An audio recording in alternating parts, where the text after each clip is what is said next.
Welcome, everyone. I'm excited to kick off today's presentation on the fascinating topic of types of jinn. This is the first slide, so I want to warmly welcome you all and thank you for joining us. The title of our presentation is Types of Jinn, and we'll also explore some interesting aspects related to this intriguing subject. Over the next few slides, we'll cover the different kinds of jinn, their characteristics, and their roles. So, let's dive in and explore this captivating topic together. Let's take a closer look at the Ifreet concept. As you can see, this idea is central to what we're discussing today. It emphasizes the importance of continuous learning and development, which is crucial in our ever-changing world. The copyright 2024 by Continuous Learning Development reminds us that this is an ongoing process, something that evolves over time, not a one-time effort. When we think about Ifreet, it's about creating a mindset that prioritizes growth, adaptability, and staying ahead of the curve. This aligns perfectly with our overall theme of lifelong learning and the need to keep developing our skills to meet future challenges. Now let's take a closer look at this verse from the Quran, Surah An-Naml, verse 39. Here Ifreet, who is among the jinn, confidently states, "I will bring it for you before you can get up from your place." This shows the incredible power and trustworthiness he claims to have. He emphasizes that he is strong and reliable, promising to accomplish the task swiftly. This highlights a key point about the capabilities of jinn and their abilities, especially when commanded by Allah. It also reflects the theme of reliance on divine power and the importance of trusting God's messengers and beings he has empowered. When we see this in the broader context of the story, it underscores the importance of faith and recognizing that true strength and trustworthiness come from Allah alone, even when others claim great power. And as we see the flies in the air, it reminds us of the natural world and Allah's control over all creatures, reinforcing the idea that nothing is beyond his power. Today, I want to share an experience that highlights the power of faith and reliance on Allah, even in the face of evil. Last night, I was performing my salah when I was confronted by a very strong and powerful evil jinn, known as an Ifreet. These jinn are considered among the most formidable and dangerous of their kind. As I was in prayer, this Ifreet spat on me, trying to break my concentration and disrupt my worship. But what's important here is that Allah granted me strength and the ability to overpower him. I was able to resist his attempt and keep my focus on my salah.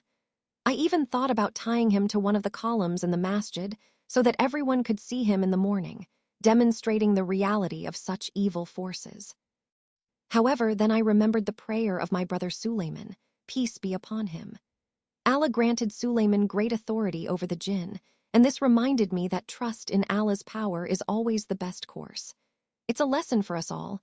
No matter how strong or evil the enemy may seem, Allah's strength surpasses everything. This story connects to our overall theme of reliance on Allah and the importance of faith in overcoming difficulties, especially those that seem beyond our control.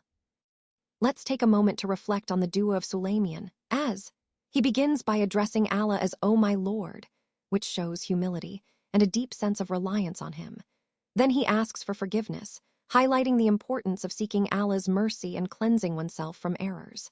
Next, he prays for a unique kingdom, one that no one after him will inherit. This signifies his desire for a legacy that is unparalleled and special in its kind. And he emphasizes that Allah is the bestower, reminding us that all blessings and authority come from him alone.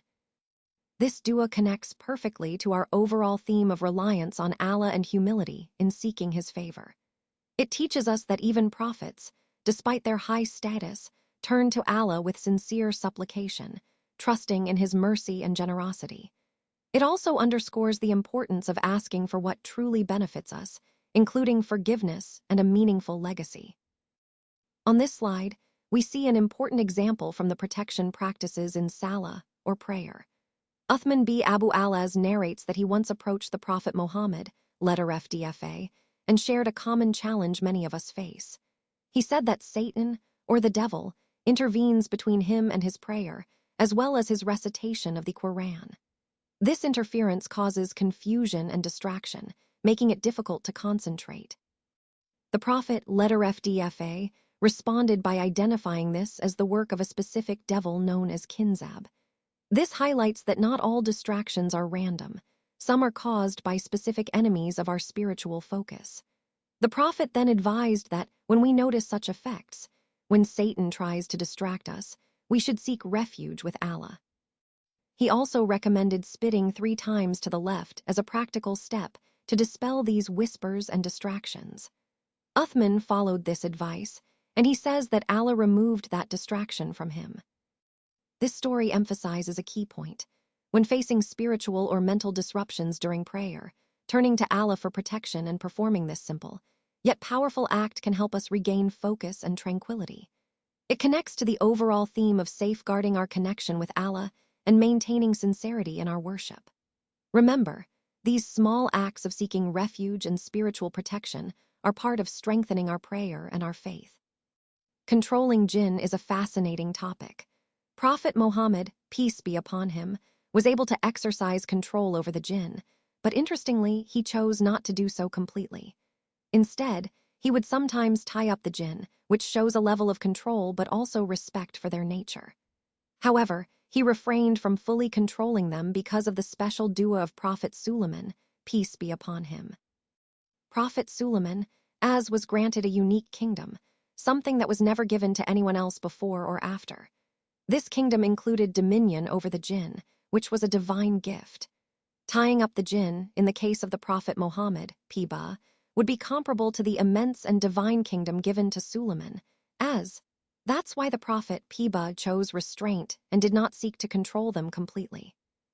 It's also important to understand that people who try to work with jinn today, or attempt to control them, rarely succeed in truly controlling them. The natural order and divine will govern the jinn, and human efforts often fall short. This highlights the importance of respecting the unseen realm and trusting in Allah's wisdom and control over all creation.